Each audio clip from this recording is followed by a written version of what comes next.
In this document, I put in Stephanie and Matimba's introduction and title of the presentation. I will present them also by voice, but I think there's a lot of more information that I won't have time to give, so I put them in this document. Alongside the questions that we have received from registered participants, we've received a lot on which Stephanie focused her presentation on.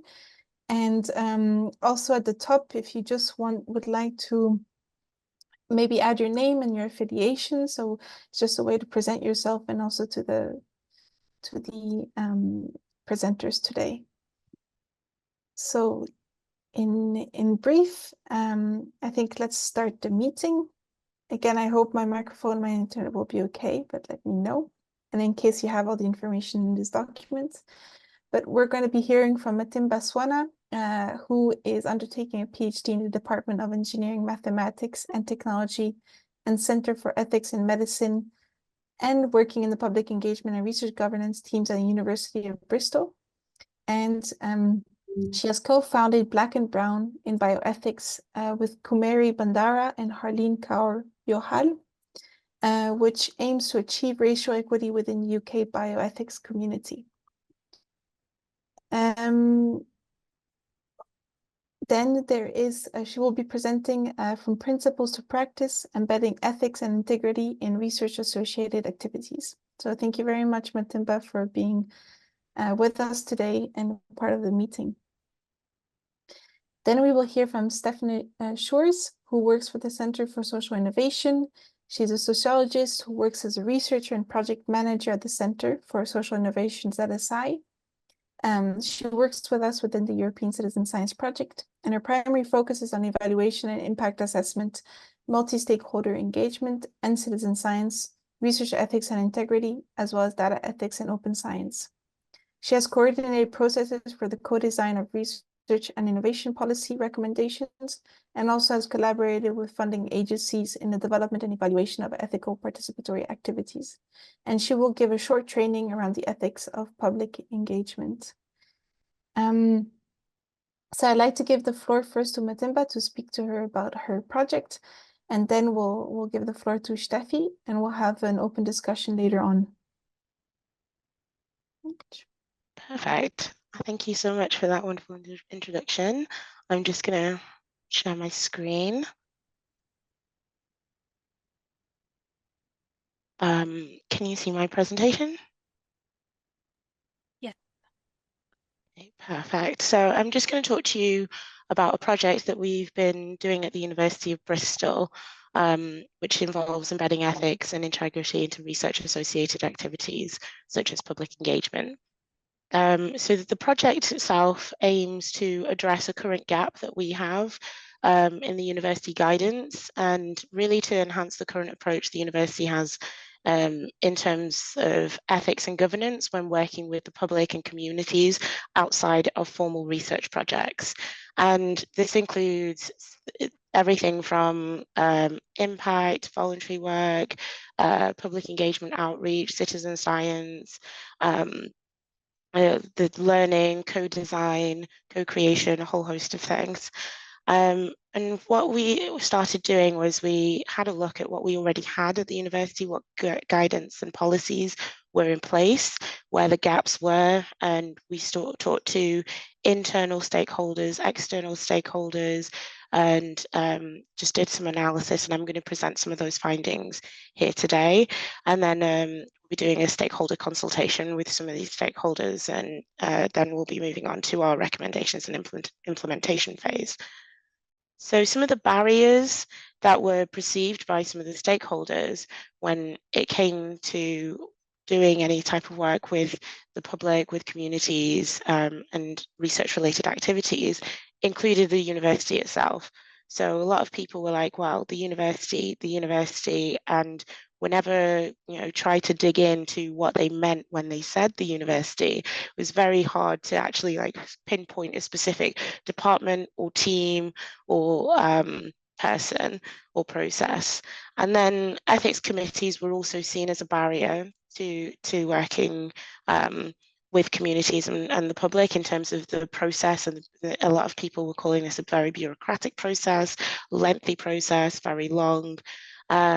the value of engagement itself. There was a lot of researchers that hadn't worked with the public before, but there's a big requirement by a lot of funders to have to do some level of engaged research.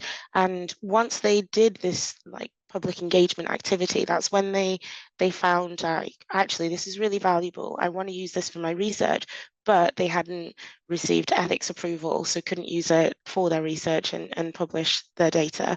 Finance was also seen as another barrier in terms of how do you compensate people fairly.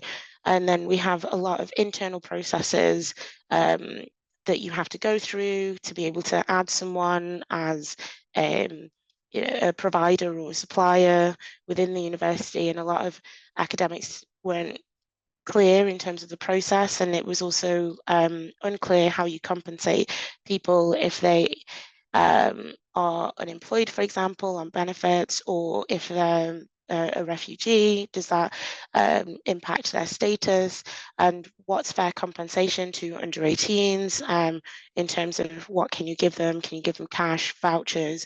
Is it just more like pizzas or good refreshments and expenses? It all came down to trust in the end as well, when people were talking about all of these barriers. And some of the other problems that were identified were among the hierarchies. So hierarchies within research groups, hierarchies between different research groups and different departments and different disciplines, and hierarchies between professional services and academics, as well as the university itself and the communities that we work with. And that meant there was a lot of different types of power dynamics that came into play as well.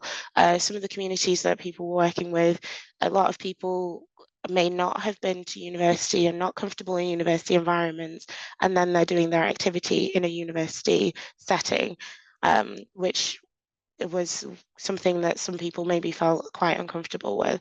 And then there was structures that we have in place that kind of enforce some of the power dynamics and hierarchies, as well as the processes that are in place and kind of can be ambiguous in some departments and in some kind of disciplines as well. And then it was the university and the academic sector, the culture of the academic sector, and what kind of incentives academics are given when it comes to doing this type of work as well. And then the societal context that people were living in came into play. So at the moment, we have this cost of living crisis in the UK. The REF is something that people were talking about because that's where we have to measure our impact. And there's still the aftermath of COVID-19. Industrial action, we've had a lot of industrial action within the public sector across the whole of the UK. Burnout, it's an election year this year. Equality, diversity and inclusion was on the forefront of a lot of people's minds, along with environmental concerns and knowledge gaps in emerging technologies, such as how do we use things like social media and generative AI when you're doing engagement work. And so we wanted to kind of take all of these findings and turn them into practical solutions. So we first started off by providing some text to people working within professional services that do work with academics in terms of like, what are the policies, what do they need to like start considering when they're doing engagement work if they don't have to go through a formal ethical approval, and what are like kind of the ethical practices that people can use and engaged research. So things that will always apply, such as voluntary participation, informed consent, thinking about the balance of distribution of power and partners of the study, and what kind of ethical principles do people consider when it comes to public engagement with research, doing some workshops as well to kind of start training and having these discussions with different people. So covering questions like how should we practice ethics in international engagement as well. So where we have different power imbalances between like the global north institutions and global south institutions. And we've worked with stakeholders to create a central information point to signpost people to existing tools, policies and guidelines as well. And now we're going to be taking this project and, like, I guess the 2.0 of this project, and doing further work to address the structural and process-driven barriers relating to key touch points in the process, the guidance and training when planning and delivering participatory activities. And that includes finance, supplier setup, the formal research ethics process, contracts, due diligence and risk assessments, as well as co-designing solutions with stakeholders in a collaborative way. And the aim of the project will be to develop procedures and trainings that will address some of these systemic barriers to ethics and engagement with research by adapting the existing processes. So thank you so much for listening. I've put up my email address here, and please feel free to get in touch with me. And this work was sponsored by Research Culture at the University of Bristol. Thank you very much, Matimba. Really interesting, and I mean, if you have any resources to share, please also share them in the Google Doc. That'd be great to have. And we can talk a bit more. We're developing an academy on European citizen science. So potentially, we could also collaborate to develop some trainings and alongside with Steffi. So Yeah. go ahead, Steffi. The floor is yours. Thank you very much, and I hope you see my screen now. Hello, everyone. Thank you also, Matimba, for this insightful presentation. You already touched on a lot of important dimensions of ethics, and I'm just going to keep running and try to look at the ethics of participation now, both through a theoretical and also practical lens, to think about together how we might effectively address them and to do overall better science in doing so. So the training today builds on the ethics framework and guidelines for participation that we developed in the ProEthics project. And this was developed with a focus on research funding organizations. We did empirically test and improve the document through participatory pilots, so it is quite applicable to the context of citizen science as well. The ethics framework contains some questions and actions that help us to design, implement, and evaluate participatory processes in an ethical manner. And on top of this, I also had a look at the questions you sent in, and I tried to touch on all of them already with my initial input, or most of them. So they also served as a basis for what I'm about to talk about today. You also have the link to the document here on screen, and I can put it in the chat a bit later, so everyone has access to it. So aside from an introduction on the topics of ethics and participation, this document contains practical tools and guidelines that contain recommendations on the structure of participatory processes, the focus of participatory activities, the types of participants you might want to involve, potential ethical issues and risks that might come up, how equal and meaningful dialogue might be fostered, and on the topic of monitoring and reflection of participatory processes. They also give a sense of temporality with these blue, green, and orange circles above each recommendation. So they indicate whether the respective recommendation is relevant at the beginning, during, or after the conclusion of a participatory activity. And speaking of temporality, our very first step should always be to reflect on the context conditions relevant to our projects and activities and the specificity of the situation in which our research collaboration will take place, really building on what Matimba said right now. So this means exploring the structural circumstances we are operating in, including the structural constraints we are subject to, but also the freedoms we might have, We need to think about potential institutional dependency that are relevant, but also, for instance, internal procedures and processes that influence implementation of participatory activities.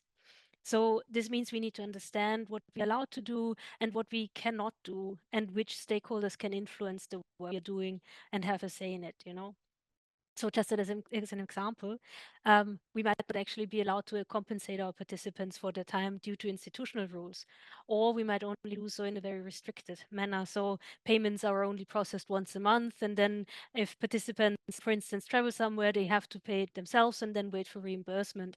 So for socioeconomically disadvantaged participants, this might be an issue that we have to be aware of, and then maybe we can address it in a proactive manner and find a way to circumvent this. We also need to be very clear about the resources we have at our disposal in terms of time, budget, but also people and the expertise that they bring to the table. And this might seem self-evident, but facilitating a citizen science process is really different from implementing a research protocol we have been trained to do. Part of this is also to be honest with what we each feel comfortable and able to do. Because for some of us, we might feel very comfortable with working with young people and others don't. Some people feel comfortable with working with substance users and others don't feel comfortable doing that. So we really need to accept that there are limits to what we as individuals can do and also what we as teams and groups of people can do, and then adjust our approach accordingly. Once we have a grasp of the gaps and the different needs that exist with regards to the effort sorry, there was something on my screen now. With regard to the project, we can also then make a more conscious effort of addressing them. This is also part of understanding the relevant biases that exist on an individual, but also an institutional and the broader societal level. These all impact our research endeavor, and we need to understand how. For all of this, it makes sense to talk to relevant stakeholders to get a multitude of perspectives and reach beyond our own limited view. And we need to keep doing this, reflecting on these questions continuously throughout the process to remain responsive and adaptive while we implement it.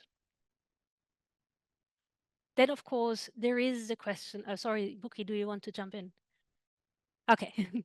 Then, of course, there is the question of the form participation may take, which is about who is going to be involved, how they are going to be involved, and when. So what contributions should the involved actors make and in what form? And I really mean this not just like for all collaborators, not just for citizen scientists, but also professional researchers. We need to think in which processes stakeholders should be involved and who exactly would be important to include. Depending on all these considerations, then the goals of the process and also the needs of the relevant stakeholders groups and everything else, we must find appropriate formats for our collaboration. These should address the different factors that we need to keep in mind effectively. And here we must also keep in mind the depth of our collaboration and also the burden that might come with a certain depth.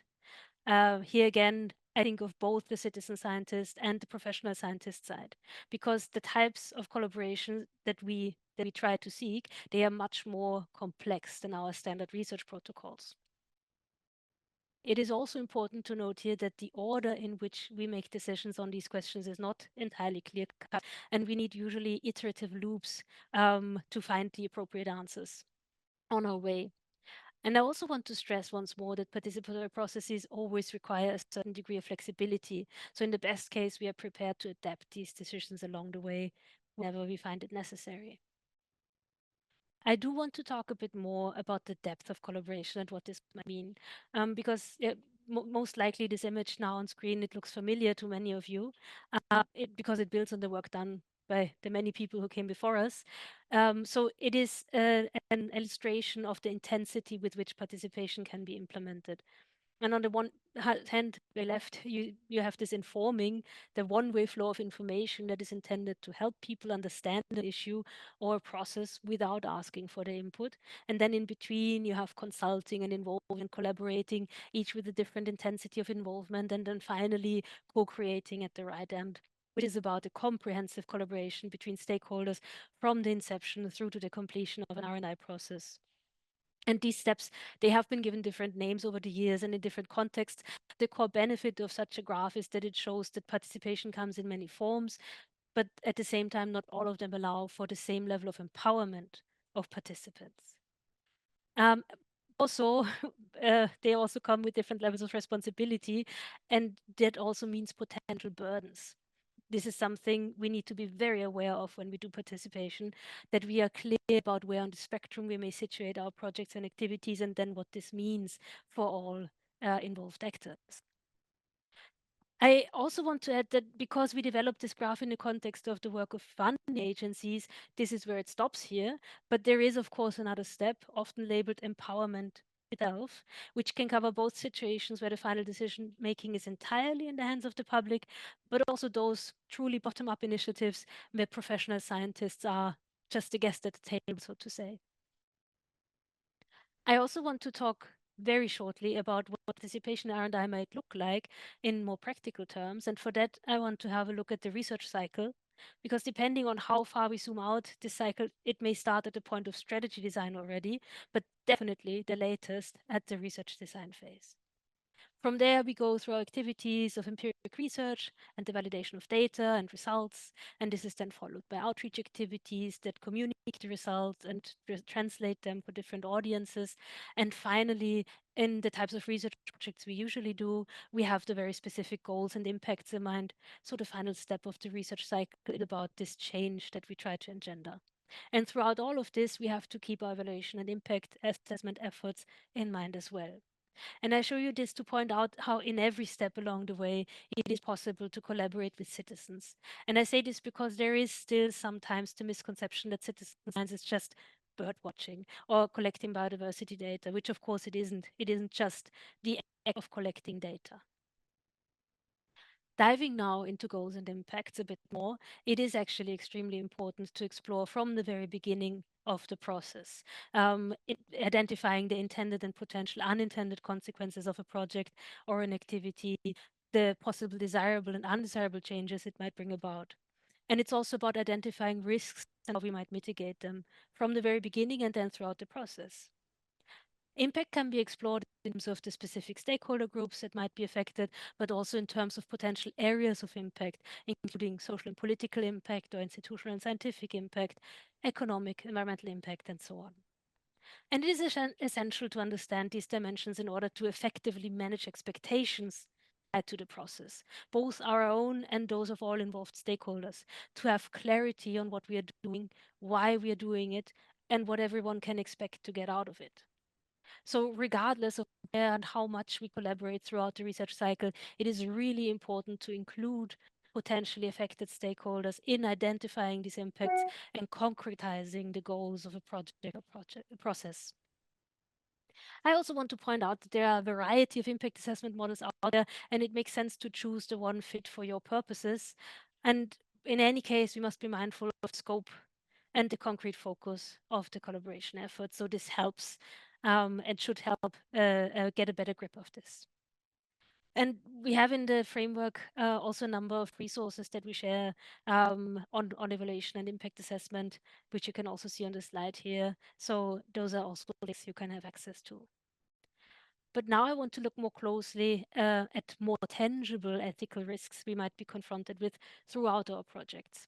And the question always asking is, what barriers stand in the way of participation and how might we address these? And we also must carefully select adequate engagement methods that are appropriate for the specific people we collaborate with and help them address these barriers, you know? And I want to note here that it is really important to actively enable people to collaborate respectfully with each other.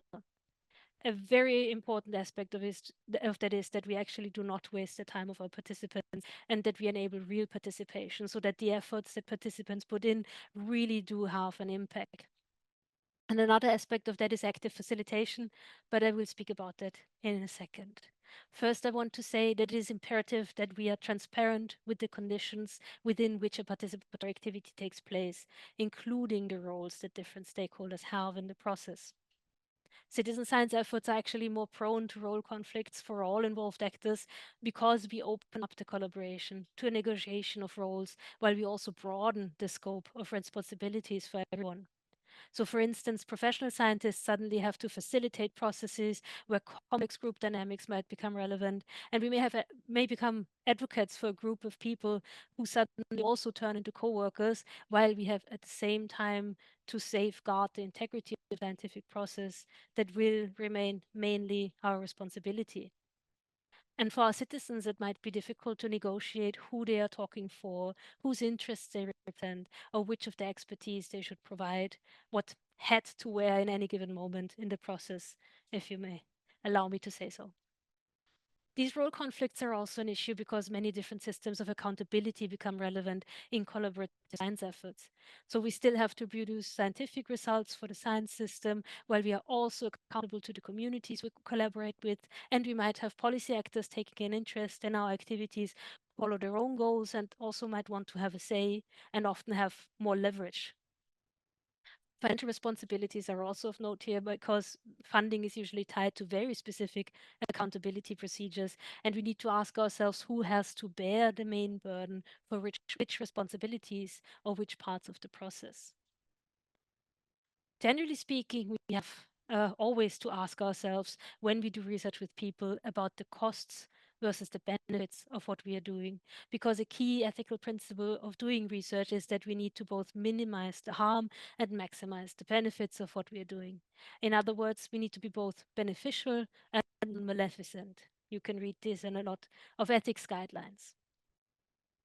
When you go through an ethics approval, there are usually very clearly defined types of risks you need to interrogate your research endeavor for. And this is kind of neat. So have a list to go through and check. And this is, for instance, about possible physical harm, which includes direct harm and long-term damage to health, and also possible psychological risks, which can arise, for instance, from traumatizing methods or sensitive questions. But also, we need to think about social risks, where our activities can lead to stigmatization or discrimination or even persecution. And we have to identify them beforehand and be very careful in how we treat those, how we act on those. And this is true for both individuals and communities. Environmental risks are also an issue. For instance, if you collect data on endangered species, there is a risk that you directly send hunters on their trail, especially if you share the data broadly, which is often something we are asked to do in open science contexts.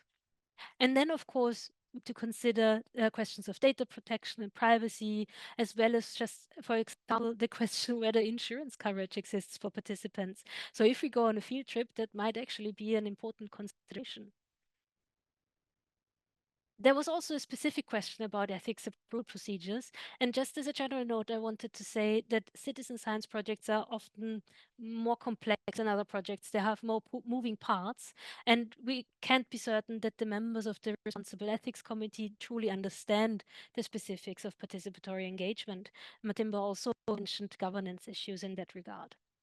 Because of this, it is really important that you find a way to clearly communicate key information about your project in a manner that is appropriate to the relevant audience. And the more straightforward we are in this, the better. Informed consent is general a great tool for this because you need to provide the information sheets to the ethics committee anyways.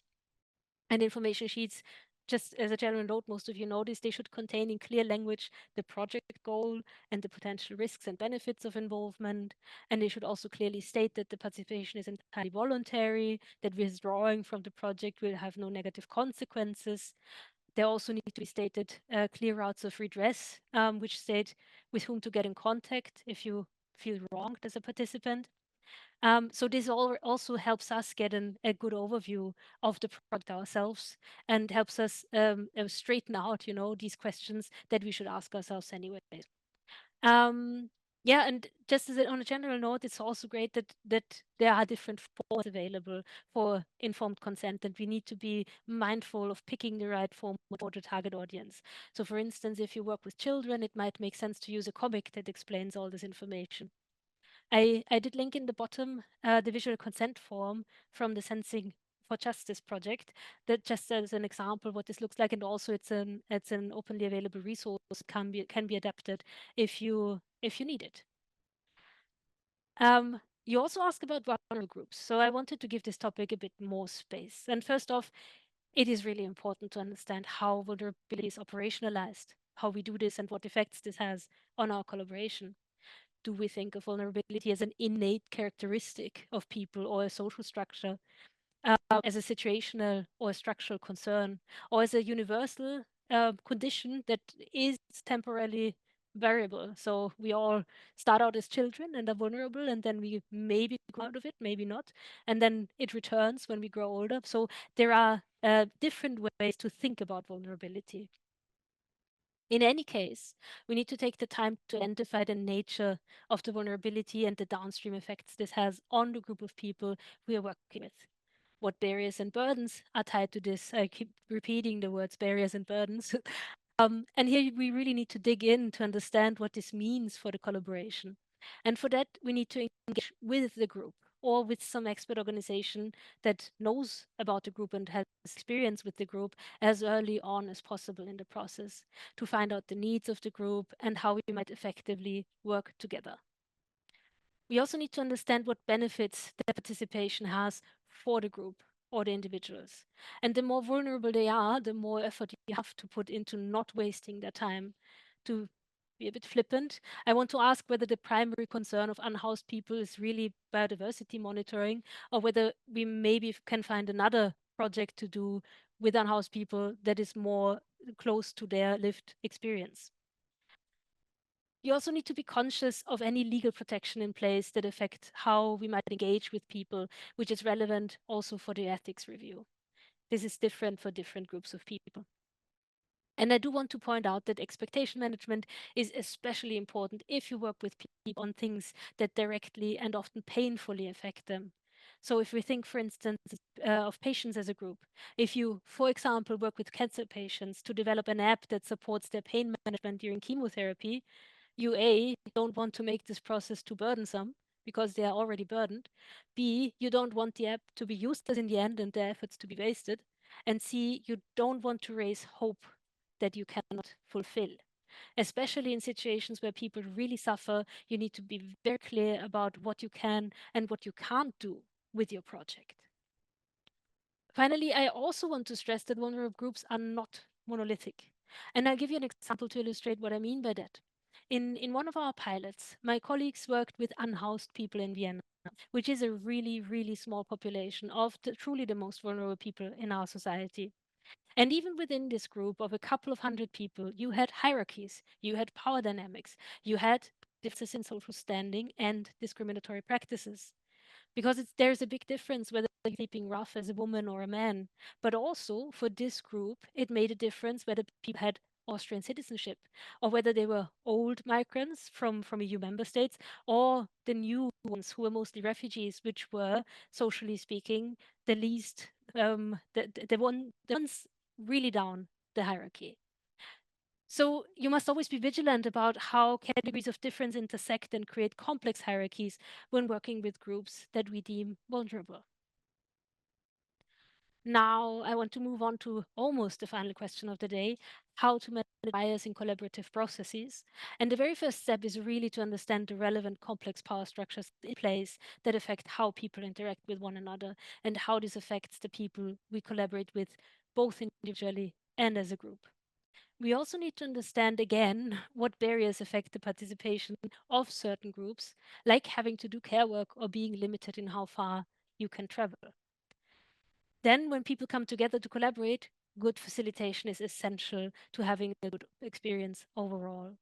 If you cannot manage to do that as the people responsible for the process, then it might be necessary to engage outside support. So you really, again, need to be aware of the limits of what you can do and try to address those. As I mentioned earlier, you do need to clarify the nature and scope of the collaboration and the roles of the people involved. And you need to be aware that chances are pretty high that you need to renegotiate these throughout the project. So there is also there is potential for conflict even if you don't have them at the beginning. But regardless of all, transparency is essential. I also appreciated that the question of remuneration is not an easy one, but you need to make sure that there are incentives in place for people to contribute their efforts.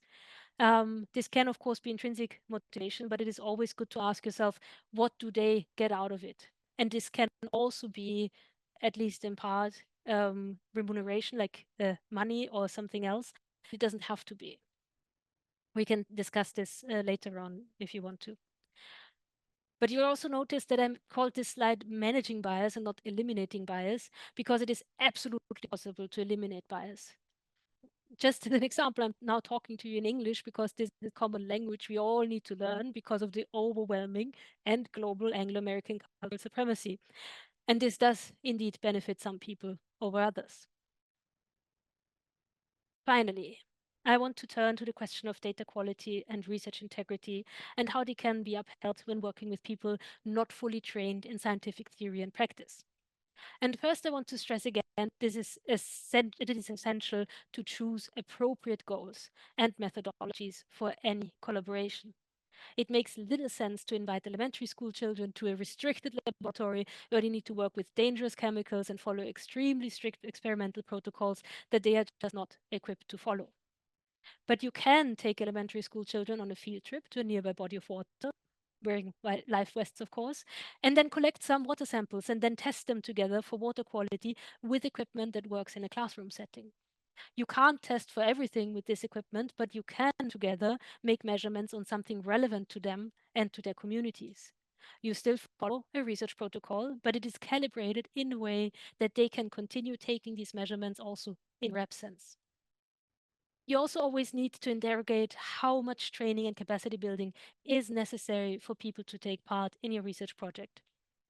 And you don't want that to be too much overall, because the participation is voluntary and usually unpaid, or at least not as well paid as we are.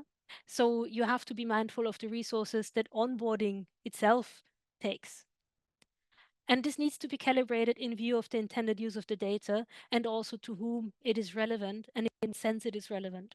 Is it environmental data used by citizens to argue for environmental justice? So it needs to hold up to political scrutiny? Or is it data that needs to be fit for high impact publications in Nature? I usually doubt that. At the same time, I want to note that there are proven ways to ensure a certain quality of data. So for instance, if you ask people to help identify viruses in tissue samples through visual data, you can achieve better accuracy by getting several people to review and code the same data. If you work more closely with a more limited number of people, you will also learn quite quickly who has a knack for identifying an orchid and who does not. So you can engage people according to their ability in the curation of data or the training of others. But again, this is really a question of being responsive to the situation and the people you're collaborating with. And since I mentioned publications earlier, someone also asked about the tension between privacy regulation and recognizing the efforts of our collaborators, which relates to the broader question of authorship. And I just want to note that we can always ask people whether they would like to be named so we can honor their contribution. We can add this to the informed consent questionnaire, like I give permission to be named in these outputs and for my words to be attributed to me. And most people can legally consent to this. So you can just let them confirm this in whatever may make sense in the context of your research. And that is that. And since this has already been quite dense in input, I want to end it here and open the floor to comments, questions, and discussions. And thank you very much for your attention.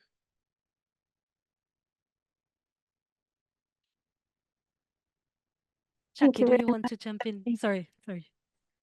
Go ahead, Jackie.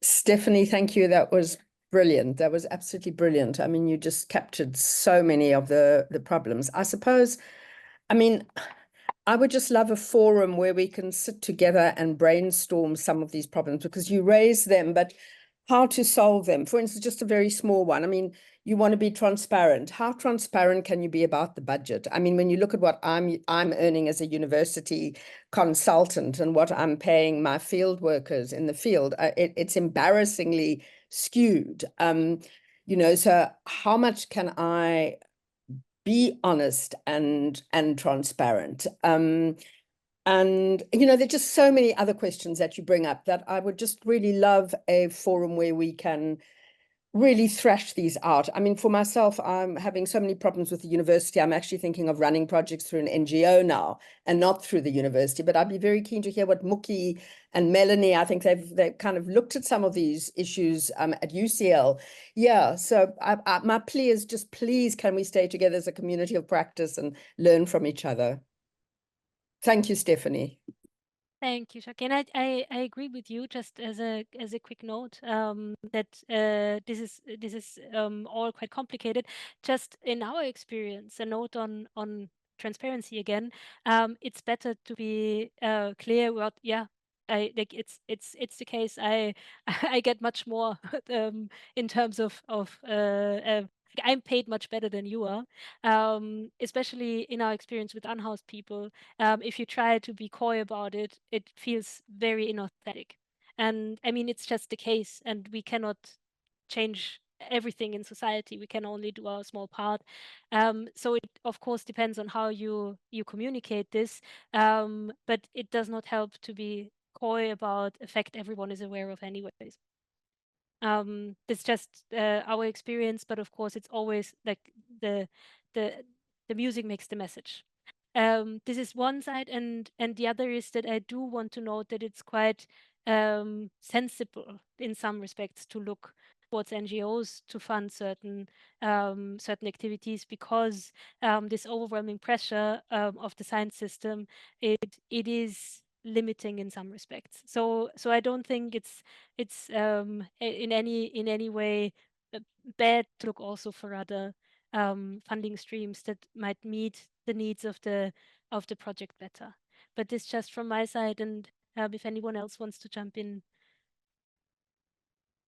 Matimba, yeah. Yeah, I think this is like a really great question, because it's something that a lot of people bring up, and I think what I found is like, I'm going to agree with Stephanie here about the just like being open about something that people already know, because that really helps with the power dynamics that I'd mentioned in terms of building up trust, to just be open about this, because a lot of people, even though they didn't have like this, they had a lack of trust within the institutions, they trusted individual researchers, because they built up this trusted relationship, and they worked with them. It was very open, very transparent. So I think some of this is not going to be top down, but bottom up, and it's going to come also from the researchers, not just the institution.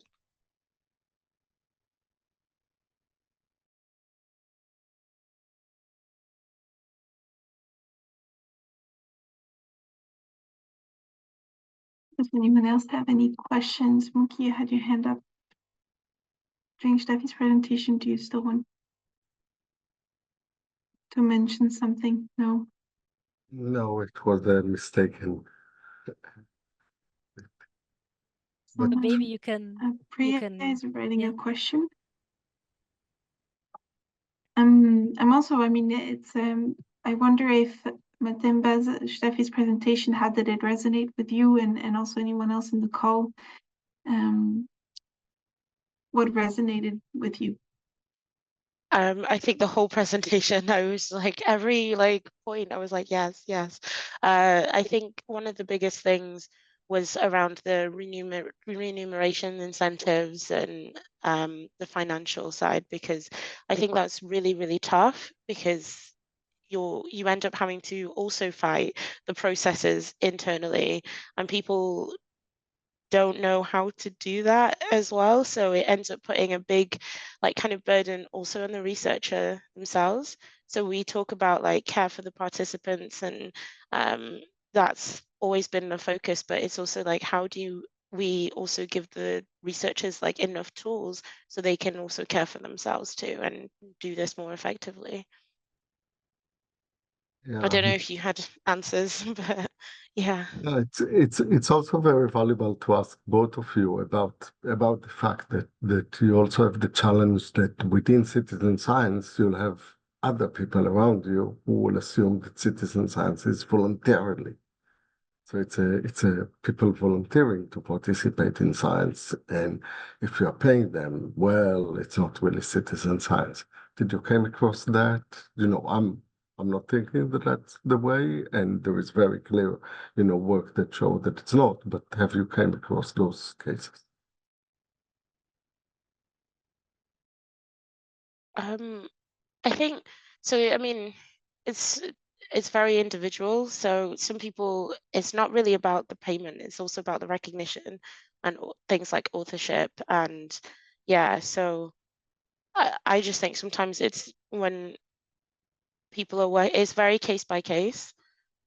So it's almost like you have to do a new thing each time you do a new project. That's what I found. I don't know if you found the same thing, Steffi. Absolutely, I 100% agree with what you're saying, and I do think my experience is rather with institutional barriers than this community barriers, because usually others don't have so much much insights into an individual project, and if they're not part of it. But there are just institutions who do not pay any remuneration. They just say no. And there are others that have clear guidelines. And I just want to mention one specific case where there were specific guidelines of how much you give out for participation, but it was about collaboration with substance users. And then the question is, can you just hand out funds directly, or are you maybe through those funds that are taxpayer provided? If you then support drug trafficking, human trafficking, and whatnot, then that is also a bit of a difficult question, because on the one hand you have adult people who can do in theory with their money what they want, but at the same time you do have responsibility to feed into a system that is exploitative, fundamentally exploitative. So there the solution was to hand out vouchers instead, in the same amount of money, but just you can only use it in supermarkets and for certain goods and services, and not for drugs. So I do think this is a very specific case where you need to find a specific solution, and then it's always about finding the best solution or the least worst solution in the situation you're in. No.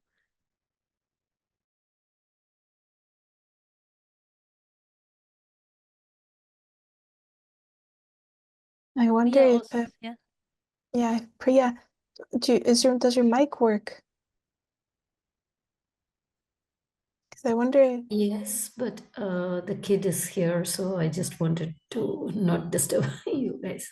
Fair So enough. that's why I leave it here. I mean, but I can read out your question, but I would also invite you to speak, even if we hear your child. If you don't mind, we'd be very happy to hear from you, because I'd like to better understand your question in the chat. They have initiated a platform or space for open science to benefit the research community, but then a sister project of citizen science is planned to develop an app and a workshop for common people. And what type of suggestions would you like to understand to keep in mind? Maybe Matimba and Steffi have something to say, or other people in the network. Like, for example, she mentioned about being careful about vulnerable people, but then here, when, for example, the plan is to talk about materials to common people, sometimes there are materials, people use it without knowing the benefits or not so benefit kind of things. So how in a better way one can inform this, such that the common people should understand the science behind it, but not get scared of things. So in such kind of manner, it will be a tricky part to tell them in a most suitable way. So do these things come under any legal struggles? For example, like the information should be, of course, it will be taken care of and as true as possible. But then what happens when someone misunderstands things and take it in a wrong way and try to do something which is kind of probably something like a legal thing, telling the person or who ran the workshop, okay, this is not okay. For example, especially for an international person in a different country, it is not, you cannot expect one to be aware of all the rules available or all the laws available. So how to handle these kind of things?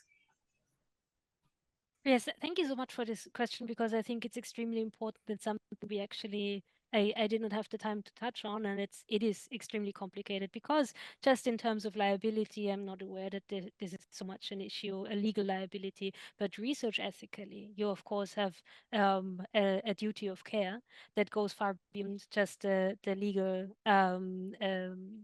mandates, and I do think it's really important to be careful in how we share, especially in a workshop situation where you build these trustful relationships, how we share information and then send people out to do something with it.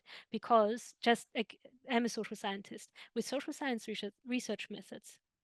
If you do a very quick training on interview conducting interviews, and then you send them out to do interviews. This is very different from having years and years of training in that, and also having an understanding of how to deal with difficult situations and get potentially out of them. Because that's again about maybe traumatizing methods. If you send them out and they do an interview with someone who is traumatized, and then you ask an insensitive question that you are not aware of being insensitive, then you suddenly potentially have two traumatized people on your hands. And we kind of made it happen, you know? So I do think it's really important to be aware of potential risks when we share methodologies, when we share theories, and also try already to mitigate those. But also, I have to say, in the end, we cannot control everything that people do with information, and we cannot control everything that they do with the methods that we give them or try to share with them. So there is always kind of this tug of war. We need to be transparent. We need to be honest, and we need to be diligent in how we share information. But awareness is also already a very important first step in that. Yeah, I don't think I have as much to add. I think it's also like outside of the legal stuff, you'll also have policies within the university, which are probably around reputational damage and things like that too. So you probably should look at that. And if you're doing it in an app, then it's going to be in the App Store. So like Apple, Android, they also have their terms and conditions in different countries, and they'll also have something around responsibilities. And it's also like, I guess, thinking about the long term as well. So not just like the immediate, like how long is this going to be there for? How long is it going to be available? Are you going to just like take it away from people at a certain point in time? What happens afterwards? Is it possible to have some sort of distress protocol? Who becomes responsible? What if you no longer work for the university? What happens then? So I think maybe there's a lot of other things to think about in terms of some of the practicalities as well.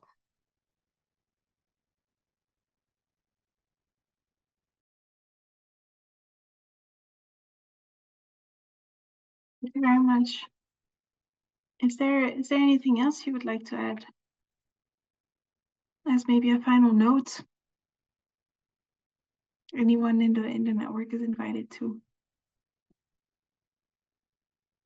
I just wanted to thank you again, like on the one hand for setting it up, and also Matimba, this was really insightful, and I'm definitely going to be in touch because you are doing very interesting work, and I would love to follow up on that. And maybe we can, as Jackie said, find a way to continue this conversation in a more structured way. Yeah, no, I agree. Thank you so much for letting me present today, and this like has been so insightful. I love everyone's questions and what people are saying and talking about. I think it's good to like see that this isn't just like an isolated thing that in our institution. This is something that is happening across all of research as well. So it's good to see that. Yeah, thank you very much. And the questions will be I mean, everyone is welcome to answer them or give a try at answering them or sharing their experience, whatever they have to kind of add to these questions. Because I mean, I think like you see, and like you've said, there's many questions around the topic. And I feel like crowdsourcing some answers to them can be really relevant to kind of inform a bit maybe the complexity of ethics and the different types of citizen science projects. So really happy if you contribute to that. And Matimba, yeah, any kind of slides or presentations, I would also I'd be happy to look more into what you've done, because this was a very short presentation about your work. So I'd be very happy to know more about it. Yeah, I'll be happy to share. I can share something after this. Great, thank you. Mm-hmm. Thank you very much, everyone. I'll wrap up the meeting, finish the recording. But again, we'll have another network meeting this time, not in July or in August, but in August, if I'm not saying something wrong, around publishing around citizen science. So again, we'll have a similar format, and yeah, looking forward to seeing you there perhaps. And thank you again, Steffi and Matimba. Thanks. Have a Bye. great day. Bye. Bye bye. Bye bye. Bye.